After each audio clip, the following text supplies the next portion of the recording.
मान लो इसमें बहुत सारा पोल्यूटेड पानी है। अब बहुत पोल्यूटेड पानी होगा तो क्या होगा, मछलियां बीमार पड़ने लगेंगी। अब दुनिया का कौन सा दवा या कौन सा डॉक्टर इन मछलियों को ठीक कर सकता है? कौन सी दवा ठीक कर सकती है? आप बोलेंगे दवा ठीक कर नहीं सकती, क्योंकि मछलियों में दिक्कत नहीं है, पानी में दिक्कत है। तो पानी को आपने क्लीन किया, सारा पानी का पोल्यूशन निकाला, इकट्ठा किया, लेकिन इकट्ठा करके आपने क्या किया, गलती कि आपने एक कोने में इकट्ठा करके रख दिया। अब क्या होगा, कुछ समय तक लगेगा कि भाई सब कुछ ठीक हो गया, लेकिन उसके बाद ये जो पोल्यूशन है दोबारा फैल जाएगा, क्योंकि वो उस पानी में कहीं ना कहीं था। गार्बेज रीलोकेशन हम देश में यही करते हैं, शहर के कोने से पूरे शहर से कलेक्ट करते हैं, फिर शहर के कोने में वो कूड़ा रख देते हैं, तो गार्बेज रीलोकेशन करते हैं। तो यानी कि शहर का पोल्यूशन उतना ही है, सिर्फ हमने यहाँ से इकट्ठा करके उधर रख दिया, उधर से इकट्ठा करके तीसरी जगह रख दिया। हमें पल भर के लगता है कि सब कुछ क्लीन है, बट जब बाहर निकलते हैं तभी आप देखते हैं प्रदूषण है, राइट। सिर्फ घर में हमें लगता है कि हम सब ठीक हैं, लेकिन इन रियलिटी गार्बेज रीलोकेशन, चाहे वो दिल्ली की बात करें, नागपुर की बात करें, राइट, कहीं की भी बात करें, किसी भी शहर की, किसी भी देश की, तो हम गार्बेज को सिस्टम से नहीं हटा रहे हैं, हम सिर्फ एक जगह से लेके दूसरी जगह रख रहे हैं, राइट। तो वही, उससे कभी भी हम पूरी तरह से स्वस्थ नहीं हो सकते, उस टेक्निक से मछलियों को पूरी तरह से ठीक नहीं किया जा सकता। और यही चीज आप कर रहे हैं अपने बॉडी के साथ जब आप दवा लेते हैं। जब आप ब्लड शुगर की दवा लेते हैं, ब्लड शुगर की दवाई लेते हैं, उससे ब्लड का शुगर कम हो जाता है ना। जब ब्लड का शुगर कम हो जाता है तो कभी आपने सोचा वो एक्स्ट्रा शुगर ब्लड से निकल के कहां चला जाता है? जादू की तरह गायब हो जाता है। जब आप दवाई लेते हैं तो ब्लड से शुगर निकाल के उस एक्स्ट्रा शुगर को आपके हड्डियों के बीच में डाल देगा, स्किन के नीचे डाल देगा, आंखों के पीछे छुपा देगा, हार्ट या लंग के पीछे छुपा देगा। तो यानी कि ब्लड शुगर तो कम हो गया, लेकिन बॉडी का शुगर उतना ही रहा। गार्बेज रीलोकेशन, आपके बॉडी में एक्स्ट्रा शुगर जो गार्बेज था उसको वहां से हटा दिया और बॉडी के कहीं ना कहीं और डाल दिया। अब जब ब्लड शुगर ग्लूकोमीटर से मेजर करेंगे तो वो बॉडी शुगर नहीं, ब्लड शुगर तो कम दिखेगा, लेकिन आपको बॉडी पेन, ज्वाइंट पेन या बीपी वो सब बढ़ने लगेगा। कोई आपको नहीं बताएगा कि ये जो दवाइयां हैं, इन दवाइयों से आपने वो सारी बीमारियां बुला ली हैं। Garbage relocation, right. तो ये बात का सबूत अगर आपको चाहिए तो दुनिया में बहुत बड़े बड़े ट्रायल हुए हैं, accord trial, advance trial, UKPDS trial, VADT trial. इन सारे ट्रायल का नतीजा ये निकला कि दवाइयों से पेशेंट और बीमार पड़ जाता है उससे ठीक होने के बजाय। ब्लड शुगर जरूर कंट्रोल में आ गया, बट हमारा जो गोल है, हमें ब्लड शुगर के आंकड़े कंट्रोल नहीं करने, अपनी आयु को लंबी रखनी है, अपनी क्वालिटी ऑफ लाइफ को लंबी रखनी है। क्या आयु लंबी होती है? Answer is no. क्या क्वालिटी ऑफ लाइफ इंप्रूव होती है? The answer is no, right. तो फोकस आपका कहाँ है? मेरे ब्लड शुगर कैसे कंट्रोल होगा? फोकस क्या होना चाहिए? मेरी हेल्थ अच्छी कैसे हो जाएगी ताकि मैं स्वस्थ फील करूं। That should be the goal. और वो गोल अचीव नहीं हो पा रहा है, यही पता लगाया गया एसीपी 2018 में। इस किताब में, ये किताब में से ये गाइडलाइन आप ले सकते हैं। यानी कि हर हाल में हमारी कोशिश है इन दवाइयों से पीछा छुड़ाने के लिए। अब देखिए, दुनिया की जो सबसे पुरानी दवाई है पैरासिटामोल, सबसे पुरानी। इसके लिए आप प्रिस्क्रिप्शन भी नहीं लेते, दुकान से यूं ही टॉफी की तरह खरीद लेते हैं, जबकि दुनिया का ये सबसे ज्यादा खतरनाक दवाई भी पैरासिटामोल ही है। पैरासिटामोल में दुनिया में जितने भी ट्रायल हुए हैं वो सारे ट्रायल आपके आंखों के सामने हैं। ये सारे ट्रायल मैंने इकट्ठे कर लिए, ऑल ट्रायल्स, राइट। इनमें से कोई भी ऐसा ट्रायल नहीं है जो ये बोलता है कि अगर आपको फीवर है तो पैरासिटामोल लेना चाहिए, अगर आपको पेन है तो पैरासिटामोल लेना चाहिए, या उससे आपको कोई फायदा होगा। ये सारे ट्रायल एक ही बात बोलते हैं, पैरासिटामोल लेने से आपको थोड़ा सिम्पटोमेटिक रिलीफ तो मिलेगा, but at the cost of making you more ill. आपका लीवर खराब हो जाएगा, आपका किडनी खराब हो जाएगा, आपको अल्सर हो जाएगा, आपको कैंसर हो जाएगा, आपकी जल्दी मृत्यु हो जाएगी। हम अपने हॉस्पिटल में इसलिए पैरासिटामोल रखते नहीं है, ना रखने देते हैं। फिर भी कई पेशेंट जिद से पैरासिटामोल ले लेते हैं, कई डॉक्टर जिनको आदत है देने की वो दे देते हैं। लेकिन आपको एज ए पेशेंट मैं आपको डायरेक्टली इसलिए बताना चाहता हूँ कि कोई भी सिचुएशन क्यों ना हो, ये पैरासिटामोल लेना नहीं है। मान लो किसी को फीवर हो गया, 105 डिग्री फ़ारेनहाइट फीवर है, तो अब तो लेना पड़ेगा ना। कितना भी डिग्री फीवर है, पैरासिटामोल लेने से कुछ फायदा नहीं है। पैरासिटामोल लेने से पल भर के लिए टेम्परेचर कम दिखाएगा, लेकिन उस कम से आपको अगर लगता है कि बोलते हैं ना कि मिर्गी आ जाता है, कुछ लोगों को बुखार चढ़ जाता है सिर में, तो उससे नहीं बच पाएंगे। बुखार चढ़ना होगा तो फिर भी चढ़ेगा, राइट। तो मैं यहाँ पे ये बोलना चाह रहा हूँ कि दवाइयों से, इससे आप क्या कर रहे हैं, व्हाट यू आर डूइंग, आप गार्बेज रीलोकेशन का काम कर रहे हैं। जब आप दवाई देते हैं, पैरासीटामोल देते हैं, टेम्परेचर जब कम होता है, जब टेम्परेचर कम होता है तो जो वायरस है जो एक जगह छुपा था वो कम टेम्परेचर में तेजी से फैलता है और ज़्यादा टेम्परेचर में डिस्ट्रॉय हो जाता है। तो जितनी बार टेम्परेचर कम करेंगे आप वायरस को मौका दे रहे हैं और ज़्यादा तेजी से फैलने का, राइट। तो गार्बेज को आप फैला दे रहे हैं पूरे बॉडी में, ना कि उसको गायब कर रहे हैं। बॉडी टेम्परेचर इसलिए बढ़ा रहा है कि बढ़े हुए टेम्परेचर में virus can not work, right. लेकिन आपने पैरासीटामोल देके टेम्परेचर घटाया, अब virus not only will work, virus को अब म्यूटेट भी करेगा कि अगली बार टेम्परेचर जब बॉडी बढ़ाएगा तो उसका सामना कर पाए। तो यही बातें ये सारे ट्रायल्स में लिखे हुए हैं जो आपकी आंखों के सामने हैं। इसीलिए पैरासीटामोल को most dangerous medicine in the world का भी खिताब मिला हुआ है। तो एक ऐसी दवाई जो सबसे ज़्यादा बिकती है, सबसे ज़्यादा डॉक्टर प्रिस्क्राइब करते हैं और सबसे ज़्यादा खतरनाक भी है, फिर भी प्रिस्क्राइब कर रहे हैं। और अब जब किसी को लिवर फेल होता है, किडनी फेल होता है, अब जब किसी को कैंसर होता है जो कि प्रूवन है इनसे होता है, तो कोई नहीं बताएगा कि इनकी वजह से हुआ है, वो बोल देंगे जेनेटिक की वजह से हुआ है, कुछ भी बता देंगे, राइट। तो अब आता है तो करें क्या, सोल्यूशन क्या है, गार्बेज आउट। आपके बॉडी के अंदर जो गंदगी है वो एक जगह से लेकर दूसरी जगह नहीं रखना है, उसको बॉडी से बाहर फेंकना है। कैसे फेंकें, जो आप अभी कर रहे हैं। तो ध्यान से देखिए हम क्या कर रहे हैं। अभी आप में से कुछ लोगों ने हॉट वाटर इमर्शन किया। अभी हॉट वाटर इमर्शन करने के बाद आप देखेंगे आपका बॉडी का ब्लड प्रेशर थोड़ा कम होगा, आपका बॉडी का वेट थोड़ा कम होगा, आपकी बॉडी की सूजन थोड़ी कम होगी। तो क्या हुआ, बॉडी के अंदर का जो गार्बेज है वो स्किन के रास्ते out of the body, body से बाहर चला गया।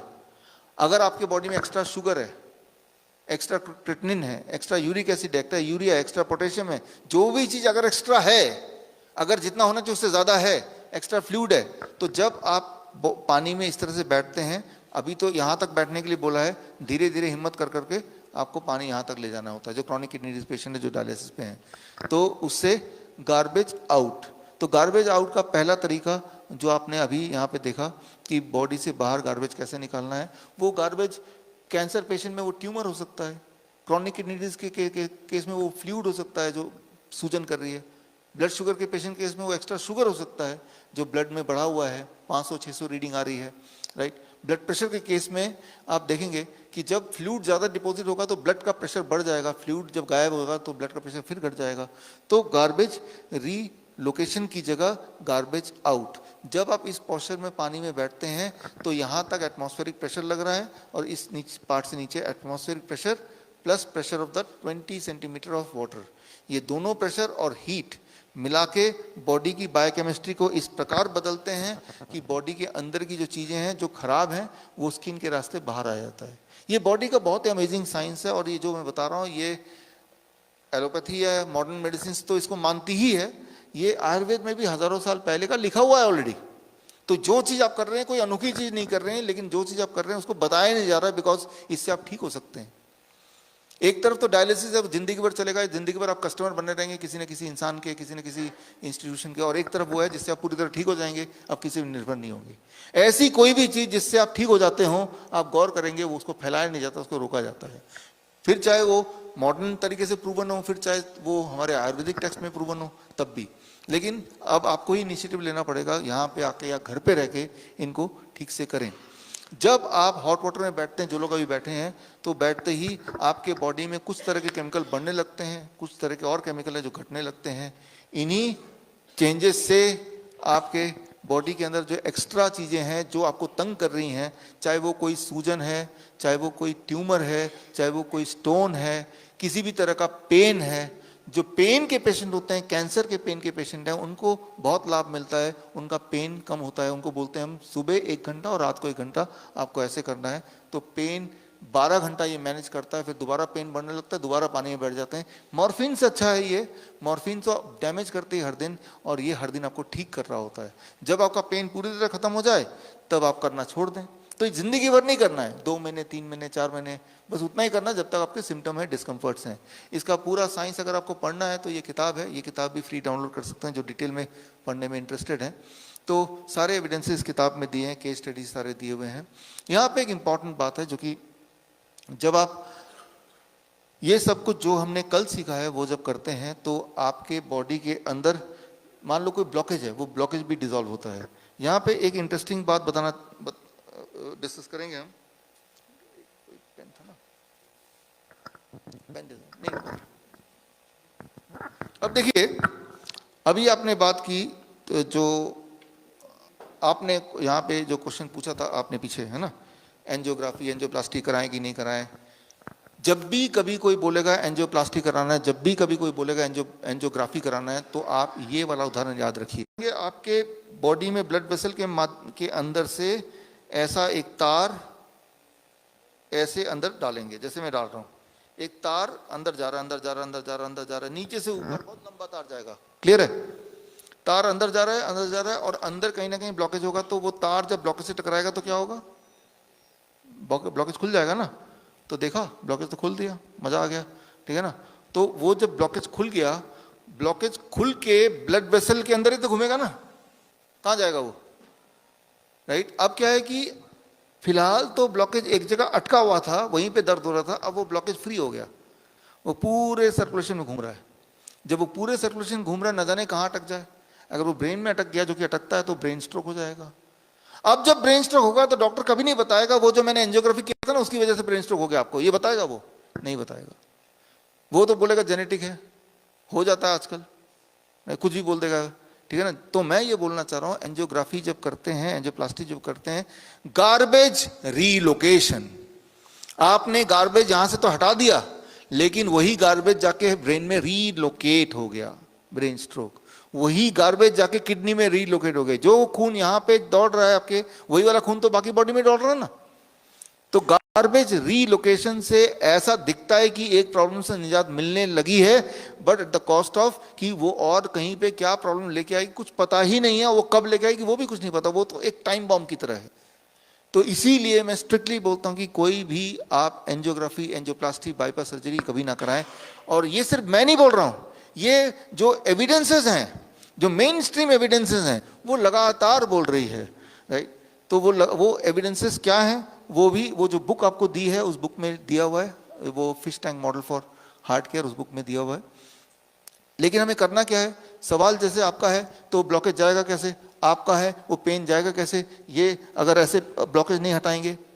अब इंटरेस्टिंग बात है, जो डाइट पे आप हैं और जिस तरह के लाइफस्टाइल पे अभी आप हैं, 6 बजे के बाद नहीं खाना खाना, खाने में डेयरी प्रोडक्ट नहीं लेना है, या थोड़ा धूप में जाना है, 0 वोल्ट करना है, जब आप ऐसा करते हैं तो आपका बॉडी नया ब्लड वेसल बनाना शुरू कर देता है। ब्लड वेसल तो बना हुआ, उसको खोल देता है, स्विच ऑन कर देता है। तो मतलब ये कि वो ब्लॉकेज की वजह से जब तक कि वहां ब्लड सप्लाई बंद होने लगती है तो नए ब्लड सप्लाई के नए नए रास्ते खुल जाते हैं, जिसे बोलते हैं collateral arteries, collateral circulation, natural bypass medical भाषा में। तो यानी कि जहां जहां भी आपके ब्लॉकेजेस हैं उनके सामने से नए नए ब्लड वेसल खुल जाएंगे या खुल रहे होंगे। आपको कैसे पता चलेगा खुल गए हैं? एक ही तरीका है कि अभी कैसे पता चला कि वो बंद हो गए हैं? पेन होता है, पेन चला जाएगा, तो पेन चला गया मतलब बॉडी ने नया ब्लड प्रेशर खोल दिया, काफी है, राइट। तो जो डिस्कंफर्ट था वो डिस्कंफर्ट चला गया, इसका मतलब बॉडी ने अपना काम कर दिया। लेकिन बॉडी अपना काम तभी करेगी जब बॉडी को आप वो वाला सराउंडिंग देंगे जिस सराउंडिंग में वो काम कर सके। मान लो एक मैकेनिक है जो बहुत एक्सपर्ट है और वो आपकी गाड़ी ठीक कर सकता है, लेकिन गाड़ी भी तभी ठीक करेगा जब उसको टूल्स दिए जाएंगे, उसको औजार दिए जाएंगे, नहीं तो उसके एक्सपर्ट होने का फायदा नहीं है। सिमिलरली आपकी बॉडी एक एक्सपर्ट है, लेकिन बॉडी को औजार चाहिए, एक सराउंडिंग चाहिए, तभी वो अपना एक्सपर्टीज दिखा सकता है। वो सराउंडिंग बहुत ही सिंपल है, जो हम कल मैंने बताया, जो परसों से आप ऑलरेडी कर ही रहे हैं, जिसका रिजल्ट आज शाम को आप देखने वाले हैं। तो हम बात कर रहे हैं गार्बेज रीलोकेशन नहीं करना है, गार्बेज को बॉडी से बाहर ही आउट कर देना है। बाहर कैसे आउट करेंगे? बड़ा सिंपल है। जो ब्लॉकेज है, ब्लॉकेज को अगर आप लेते हैं, उसको अगर हम देखते हैं तो उसमें कैल्शियम मिलेगा। अब कैल्शियम तो बॉडी के लिए चाहिए होता है, तो वो कैल्शियम को ब्लॉकेज से हटाएगा बॉडी, और जहां पे कैल्शियम की आवश्यकता है वहां डाल देगा। तो यानी कि उसको यूटिलाइज कर लेगा, उसको रीलोकेट नहीं किया, उसको ब्लॉकेज को पूरी तरह खत्म कर दिया। बॉडी ही ब्लॉकेज को बनाया है, तो बॉडी के पास शक्ति है उस ब्लॉकेज को खत्म करने की। ये बात आपको समझना होगा। जो चीज बॉडी ने बनाया है, बॉडी उसको डिस्ट्रॉय भी कर सकती है, डिसॉल्व भी कर सकती है। लेकिन डिजॉल्व वो तभी करेगी जब उसको उस सराउंडिंग में रखें जिस सराउंडिंग में वो डिजॉल्व कर सके।